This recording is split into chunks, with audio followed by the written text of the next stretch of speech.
Estamos acá en Institución Educativa El Paraíso con la orientadora Alejandra Ceballos y vamos a hablar sobre la importancia de la salud mental.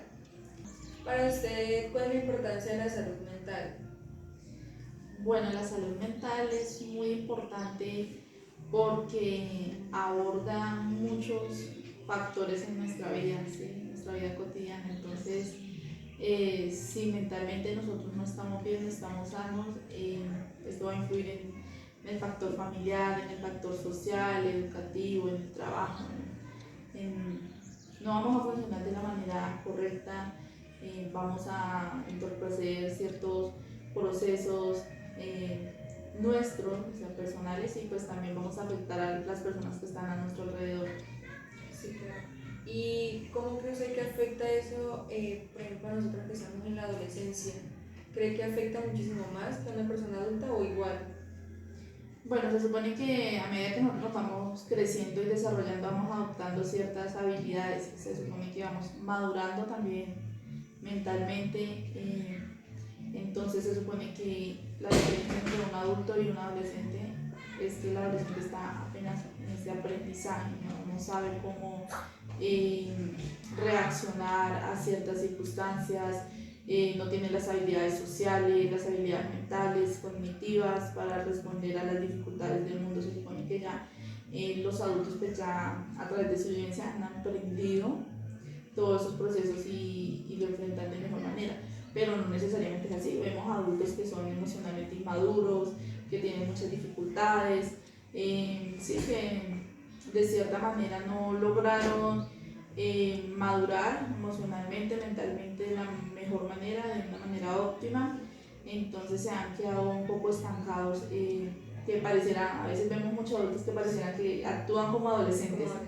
¿Sí? Entonces, pues es el tema de la edad, y hay personas que también son jóvenes, pero que a nivel mental son muy maduras, entonces, pues el tema de la edad sí varía mucho. Varía mucho, sí. Sí, porque hay adultos que se queda como que no tuvo infancia o no tuvo su adolescencia porque realmente son muy inestables emocionalmente también. Y eso afecta muchísimo porque no es lo mismo serlo como un adolescente, como es usted que está apenas aprendiendo, en una persona adulta que ya pues se supone que está más mentalizada. Ya, ya. Y la otra pregunta es, o sea, ¿por qué cree usted que a veces los padres no entienden o no aceptan o algo así cuando por ejemplo uno como adolescente, como hijo, le dice que pues no se siente bien emocionalmente o que no está mentalmente en otras condiciones y ellos lo minimizan? Ay, eso no está haciendo, ay, que no sé qué, eso es bobada y no, pues no le brindan como el apoyo a uno que debería en ese momento. ¿Por qué cree que pasa eso? Bueno, mucho tiene que ver con el contexto cultural en el que crecieron ellos. Anteriormente la salud mental no se le daba la importancia y la relevancia que se le da hoy en día. Entonces, como muchos de ellos dicen, en el tiempo de ellos no existían psicólogos, no había acceso a psiquiatras, no se hablaba de la importancia de la salud mental. El tema del bullying y de la violencia era muy normalizado. Entonces, las personas mayores tendían a que los problemas emocionales no se hablaban, que uno no exponía ante los demás las dificultades, que incluso lo veían como algo, como un tema de ser débiles, o sea, que hablaran de los sentimientos con los demás era sinónimo de debilidad. Entonces, todo eso ellos se lo guardaban y no le veían, no sabían la importancia que tenía la salud mental. Entonces hoy en día les cuesta reconocer, ¿sí?, que ya se le viene dando su importancia a la salud mental. Por eso tenemos adultos que no saben cómo lidiar con el conflicto, adultos que son muy agresivos, que todo lo quieren solucionar con golpes, con malas palabras, porque no tuvieron las herramientas en el tiempo de ellos para solucionar las cosas de la mejor manera.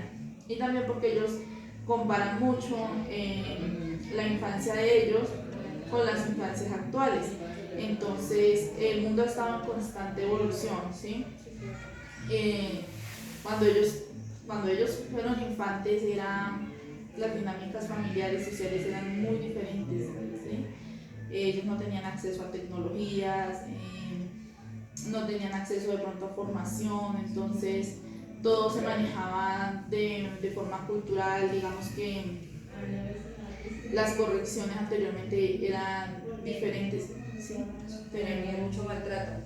Había mucho maltrato porque se asociaba que una buena educación se hacía por medio del maltrato físico, la mano dura.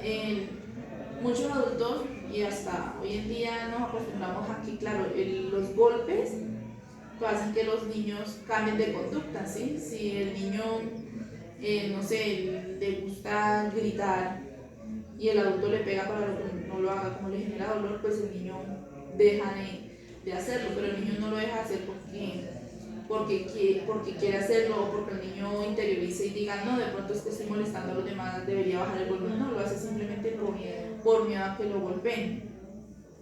Entonces, todos ellos, bueno, la mayoría de los adultos se criaron con ese tipo de crianza y muchos se quedaron en que entonces, como hubo tanto maltrato, y por lo menos ya los que son contemporáneos conmigo, que no estoy tan, tan adulta, pero tampoco tan adolescente, tan joven, quedamos con eso de que no queríamos repetir con nuestros hijos lo que nuestros padres hicieron con nosotros. Pues, como a nosotros nos exigieron mucho, como a nosotros nos golpeaban, como nuestros padres eran demasiado estrictos con nosotros, esta generación más o menos lo que quiso fue no agredir a los niños, pero entonces no habían herramientas o no saben cómo educar a un niño sin golpearlos, no saben cómo poner límites sin golpes, sin gritos. Entonces lo que está pasando es que se generó otro problema, que es que hoy en día no se le colocan límites a los muchachos, a los niños, hacen prácticamente lo que se les da la gana, son muy sensibles, cualquier problema pequeño lo agrandan. Es precisamente porque, como digo, esta generación nos quedamos con muchos vacíos, queriendo mejorar, quisimos mejorar y pues resultamos todo lo contrario. Entonces es importante que no ser tan estrictos, no golpear, pero pues tampoco ser tan blandos, ¿sí? Tener un equilibrio en la educación de los niños. ¿Cómo cree usted que afecta la salud mental en la vida cotidiana de las personas? Bueno, pues de muchas maneras.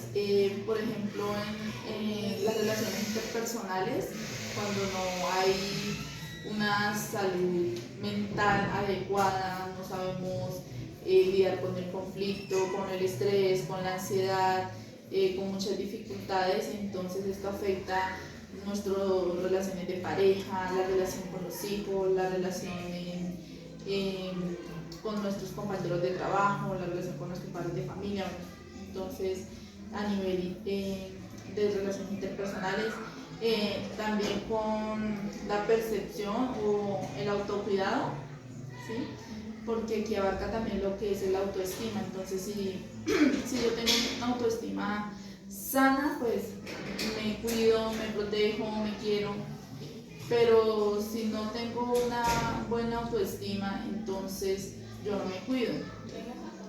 Y esto podemos verlo a veces en muchas personas que ya, como digo, son adultas, están en la etapa adulta, pero cometen muchas imprudencias. Usted dice, pero esa persona no piensa en todo el daño que se puede no solamente causar a ella misma, sino que le puede causar a los demás. Entonces, personas que abusan del uso de sustancias psicoactivas, que abusan del alcohol, que abusan de prácticas que de pronto les puede generar fracturas, golpes, ¿sí? Daños a sí mismos, personas con poca responsabilidad afectiva, ¿sí? Que vienen por aquí. Bueno, como le digo, en los adolescentes es un poco normal, pero ya un adulto que no sea capaz de establecer una relación afectiva sana, que sea responsable efectivamente, pues la verdad sí tiene varias implicaciones. ¿Será que eso tiene que ver con el afecto que nos dan nuestros padres? Muchas veces sí, cuando un niño crece con necesidades afectivas y vacíos afectivos, eso se ve reflejado en el adulto. No necesariamente, sí. Por ejemplo, en mi caso, vamos a hacer un ejemplo de mi vida. Por ejemplo, en mi niñez a mí me afectó mucho que mi mamá era una persona muy estricta y mi papá me abandonó. No tuve mi figura paterna, mi papá. Entonces yo crecí siendo una persona emocionalmente sola. ¿Sí? A pesar de que mi mamá estuvo presente toda la vida, estaba presente toda la vida, yo no tenía la confianza de acercarme y contarle a mi mamá mis problemas emocionales, precisamente porque ella era tan dura. Entonces en esa parte yo sentía que mi papá me hacía mucha falta, esa figura paterna para que me protegiera, para que me cuidara, para que me apoyara. Entonces yo crecí con ese vacío emocional, ¿sí?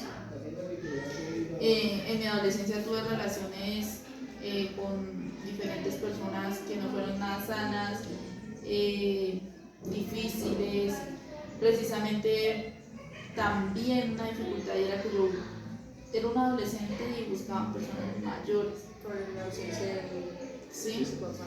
Y en ese momento yo no lo identificaba, pero sí, de cierta manera uno busca esa protección y esa figura paterna en la pareja. Y claro, yo era una adolescente con adultos, entonces se generaron muchos temas allí también, pero importante que reconocí que tuve a tiempo por mi estudio también, por el contexto, porque cambié de mi contexto cultural, ¿sí? Porque es que a veces en el entorno rural la costumbre de ver niñas con adultos pues es como muy normalizado, ¿sí? Vemos que la niña de 14, 15 años se va a vivir con un señor de 40, 45 años y a veces eso no es tan mal visto, lo han normalizado. Pero entonces cuando yo logré salir de mi entorno rural a empezar mi carrera universitaria, oiga, pero esto no es tan normal como lo pintan, de pronto allá en mi vereda, esto está mal, ya él es un adulto, tiene otras etapas, otras vivencias, yo que no estoy empezando a vivir, él puede manipularme, todo eso, entonces uno va cambiando esa y le cambia a uno el foco, la perspectiva, entonces y es importante pues seguir trabajando no solo con lo que los aprendizajes que uno ha tenido, sino también seguir trabajando para que los niños, niñas y adolescentes pues, que están ahora también tengan acceso a esa información, se informen acerca de eso y pues puedan cambiar esas costumbres que tenemos a veces tan arraigadas. Tan arraigadas la cultura en la que pues, criamos y eso. Y sí, es muy importante porque, o sea, de la forma en cómo nos crían nuestros padres, y eso forma muchas cosas, muchísimas cosas en cuanto a nuestra personalidad y en cuanto a la salud mental que tenemos. Porque en mi caso, pues yo sí he vivido toda la vida con mi papá, pero pues mi papá era como presente pero ausente. O sea, porque mi papá pues siempre vivió con nosotros, pero pues él se le preguntaba cuántos años tiene su hija y ni idea. Y uno crece con, al menos yo crecí con muchos vacíos de que me hizo falta mi papá para muchas cosas, porque mi mamá era muy estricta, o sea, era demasiado, me exigía muchísimo. Entonces yo no tenía como que a quien, como siempre que si mi mamá es estricta, mi papá me defiende, o viceversa, ¿sí? por lo general. Pero entonces, mi papá era súper ausente, la verdad nunca estuvo pendiente como tal de nosotros, de ellos. Nunca nos faltó nada como tal, pero sí crecimos, mi hermano y yo crecimos mucho con ese vacío. Y eso es muy... Por eso es importante también reconocer esas falencias, las cosas que nos faltaron, trabajar en nosotros mismos, porque nosotros mismos somos los que debemos llenar ese vacío, no buscar personas para que llenen ese vacío, sino que nosotros mismos debemos sanar y resolver esos conflictos antes de llegar a de pronto formar un hogar. Yo siempre he dicho que nosotros en la vida tenemos un hogar en el que nacemos, nos tocó nacer ahí, ya no nos podemos los papás, los hermanos que nos tocaron, pero en el futuro podemos formar una nueva familia, ¿sí? Ya nuestra pareja, nuestros hijos, entonces nosotros podemos escoger qué tipo de familia queremos, qué tipo de familia queremos formar, porque muchas veces pasa que, claro, lo que nos enseñan y cómo nos forman, a veces nosotros nos llevamos esas cosas negativas de nuestra primera familia para nuestra segunda familia. Entonces tendemos a repetir muchos patrones. Entonces, digamos, si mi papá era un hombre violento que pegaba a mi mamá y lo humillaba, tendemos a que yo también busco un tipo de pareja así porque ya lo tengo normalizado. Entonces, antes de formar esa segunda familia, esa familia que ya va a ser la que yo creo, sanar interiormente, trabajar en mí, sanar, buscar, aprender, identificar, mirar qué cosas son sanas de mi familia, de mi entorno familiar, qué cosas buenas me llevo y las cosas malas dejarlas ahí y cortarlas para que no se siga repitiendo esas cosas en mi nueva familia, con mis hijos que ya son una nueva generación. Pero, por ejemplo, ¿cómo llega uno a ese punto? O sea, ¿cómo hago yo para llenar esos vacíos sin idealizar a alguien, sin tener a alguien a mi lado para poder llenar esos vacíos? ¿Cómo hace uno ahí? Eso es un proceso, es un trabajo, eso no es cosa de la noche a la mañana. El primer paso es identificar esas falencias y buscar ayuda profesional. ¿Sí? Muchas personas hoy en día no le ven la importancia de asistir a los psicólogos, a grupos de apoyo, pero la verdad es que son muy significativos porque uno aprende mucho. El aprendizaje a nivel integral es bastante amplio, uno aprende a conocerse, a quererse y uno va mirando qué cosas sí, qué cosas no, entonces ayuda muchísimo. Claro que también hay que dar como en los profesionales, porque Sí, hay claro. muchos profesionales que tienen muy mala práctica, que sí, entonces, pero sí también hay personas de la salud mental, personal de la salud mental muy calificado, muy bueno que lo va a ayudar a uno y de todas maneras eso es un constante aprendizaje, no significa que usted va a terapia 2, 3 veces y ya, solucionado todo, Ya, ¿no? mi vida solucionada. No, eso es un proceso, es un aprendizaje. Uno va aprendiendo cosas, de pronto van a haber momentos en que uno tiene recaídas, depresión, duelos, pero entonces todos esos procesos que nos van ayudando también a ser más resilientes y adaptarnos más fácil a los cambios y a las dificultades que se nos presentan. Sí, claro. Ya por último, para acabar, ¿cómo qué consejos le daría a una persona que tenga problemas de salud mental? Bueno, O sea, más que consejos, son orientaciones, ¿sí? Lo que brindamos los psicólogos. Unas orientaciones para las personas que están lidiando con problemas de salud mental es que busquen apoyo. ¿Sí? No se queden solos porque a veces nosotros pensamos que podemos solucionar las cosas solos, pero yo siempre he dicho que cuando tenemos problemas a veces es como estar, como resolver un laberinto. ¿Sí? Entonces, cuando uno tiene un problema es como si estuviera en el centro de ese laberinto, ¿sí? Con paredes altas, entonces usted no ve, no puede ver dónde está el camino porque usted lo único que ve son caminos y no los ve. En cambio, una persona que no está en el problema, tiene una perspectiva desde afuera, es como cuando usted coge un papel a resolverlo, usted puede ver todos los caminos a la vez y usted puede ver las alternativas por donde se pueden ir. Diferente a si usted está dentro del laberinto. Entonces por eso es importante buscar apoyo, no quedarnos solos, no aislarnos, tener una red de apoyo sana, ya sea con nuestros amigos, con nuestros padres, con un docente. También están las líneas de apoyo de salud mental a nivel municipal, departamental y nacional, que muchas personas pues, no conocen estas líneas de apoyo, pero están allí. Muchísimas gracias y por favor tengan en cuenta buscar ayuda si se encuentran solos o están mal. Es muy importante. Gracias.